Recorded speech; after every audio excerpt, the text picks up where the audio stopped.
it's Rook. And today I'm quite pissed because of reasons totally unrelated to Dead by Daylight. So I hope you're ready for the hottest take you've ever heard, which is win streaks are borderline embarrassing and quite cringe. I know that you're probably thinking, well, yeah, matchmaking is mostly a clown fiesta, so I can see your point. But no, that's not the reason why I think that. So please keep listening because it only gets better. So if on one side, yes, matchmaking is a clown fiesta, and especially if you're very, very experienced, think of players like Ots, for example, you need to actively handicap yourself in order to not win every match. Like, why does Ots complain so much and get so frustrated in his win streaks? Because he's purposefully playing like a clown win streak with only using Bloodhound. Otherwise, it will win every match because guess what?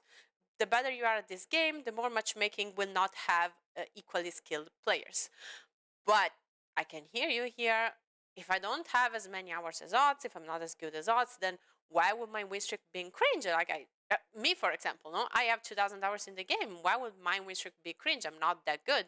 Matchmaking is probably gonna pair me against people that are most of the time around my skill level. No, well, that's not the point. And in order to see the point, we need to define what a win is.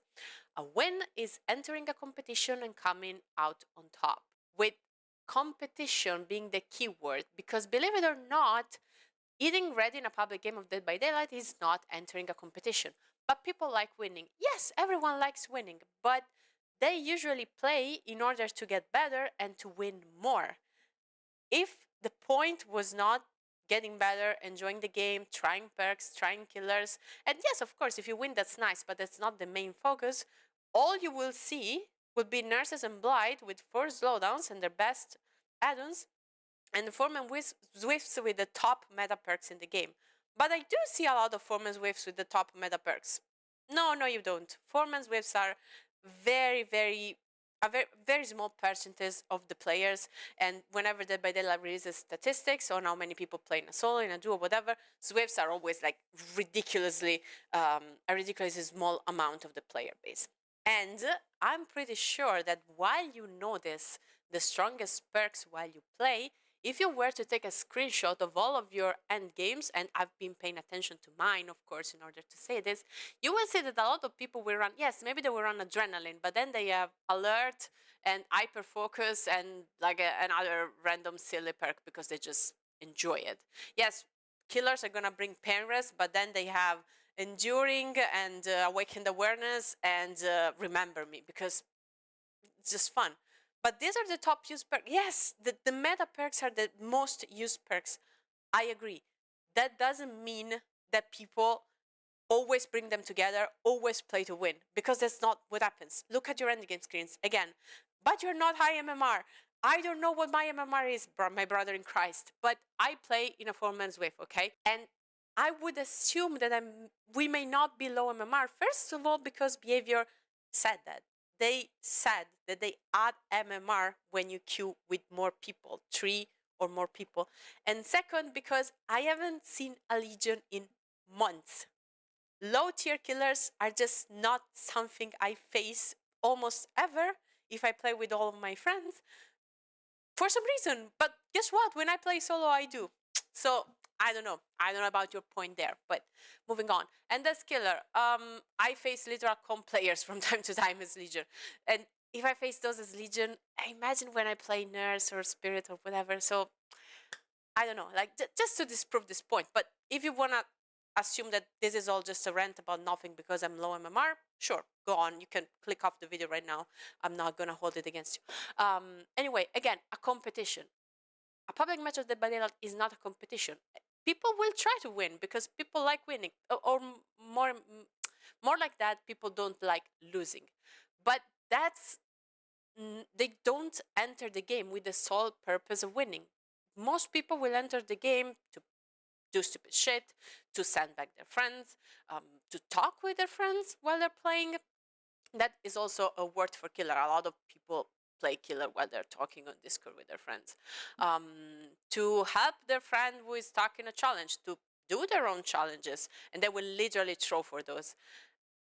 And again, I can go on, but you already know. You don't need, my examples to know that people will play the video game for a lot of different reasons. And the only time where you can be sure that you are playing against people that are there exclusively to win, besides you, of course, because you're clearly playing to win if you're on a win streak, is if you enter a tournament or a scrim. But guess what? All the win streaks are done in pub.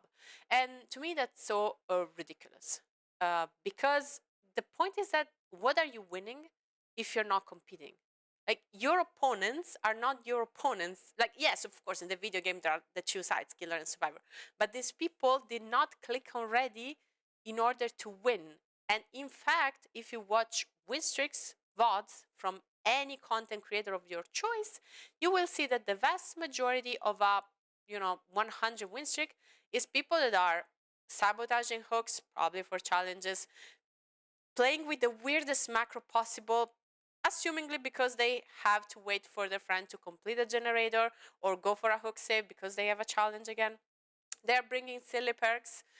They don't have an idea of really what's going on because matchmaking sucks, but that's not your fault, of course. You have to play assuming that matchmaking does not suck. Otherwise, everything is just not worth talking about. But anyway, you will see that the actual game where these people faced survivors or killers who really were playing to win are such a minority that in a 100 win streak, probably 10 games were actually people that were, they entered with an intention, with intent to win. And that just makes win streaks not that much worth in my eyes, because yes, you are playing to win, but the other side is not. The other side is just vibing. It's like entering a grocery store and with other people the second it opens and saying, "Oh, I won because you came out first." No, people were buying groceries and that was a race for you and you only. Now, maybe it's because in my life, like when I was younger, I've touched too much grass. So before I started devoting so much of my time to Dead by Daylight, I practiced martial arts, and specifically Brazilian Jiu-Jitsu, which I loved. I loved. I cannot practice it anymore, but I absolutely adored it. And the lessons were the funniest thing. So you would learn a technique and practice it first, and then if there was like 20 minutes or half an hour of sparring, which is fighting, air quotes, against your teammates, against your friends, in order to practice your techniques or whatever. You could enter a sparring with whatever intention. Like maybe you just want to see how many people you can submit today, or maybe you just want to practice the technique you saw today and see if you can implement it in your usual play style or whatever. You could do whatever you wanted. There were no rules. Win streaks to me are like if someone spars and every time they submit someone, they add like a +1 to their win streak, because I fought against people that were there to fight and I submitted them, so I won. No, you didn't. These people entered the fight, air quote, with a lot of different objectives, and a very small minority of them actually entered the fight with your same intention, making that not a win streak, more of a cringe streak, because no one, like literally no one, was there to win except for you. And this is my point.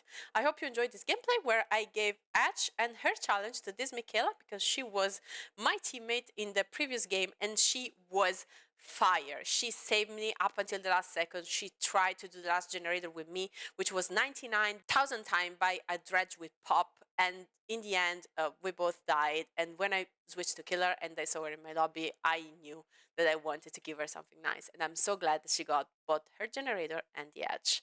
So I want to know your opinion. I know this is a giant hot take, but honestly, today I don't have nice words for anyone. So hope you have a nice day, nicer than mine, and see you tomorrow. Bye.